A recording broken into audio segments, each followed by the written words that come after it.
6 साल का आरव एक छोटे से शांत शहर में अपने मम्मी पापा के साथ रहता था।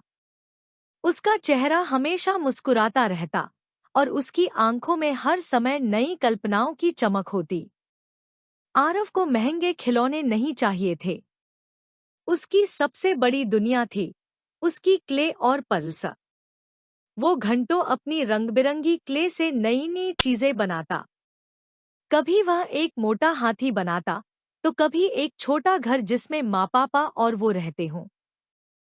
पजल्स उसके लिए एक रोमांचक पहेली की तरह थे जिन्हें हल करने में वह खुद को बहादुर जासूस समझता। उसके खिलौने उसके सबसे अच्छे दोस्त थे। वो उनके साथ बातें करता, हंसता और कहानियां गढ़ता।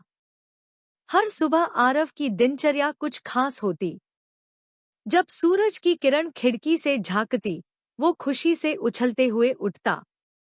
सबसे पहले वो माँ के साथ मंदिर में जाकर प्रार्थना करता। उसकी छोटी छोटी हथेलियां जुड़ती, आंखें बंद होतीं और माँ के साथ वो मंत्र बोलता, थोड़ा धीरे लेकिन पूरे मन से। माँ मुस्कुराकर उसकी कोशिशों को सराहती।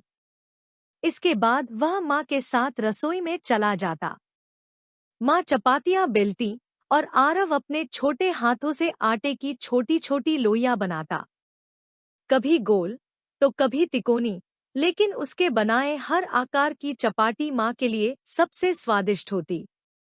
आटा हाथों में चिपक जाता, कभी बेलन उल्टा पकड़ लेता, पर वो कभी हार नहीं मानता। उसका मन बस एक ही बात में रमा होता, मैं माँ की मदद कर रहा हूँ। जब नाश्ता तैयार हो जाता, तीनों एक साथ बैठते। गर्मागर्म पराठे, मक्खन की खुशबू और माँ के हाथ की बनी चाय, यह उनका सबसे प्यारा पल होता। पापा अखबार पढ़ते हुए मुस्कुराते और आरव कभी पजल की बात करता तो कभी अपनी नई क्ले की कहानी सुनाता। शाम को आरव अपने खिलौनों के साथ एक नई दुनिया रचता। क्ले से बनाए जानवर एक जंगल में रहते, पजल का टावर उनका महल होता।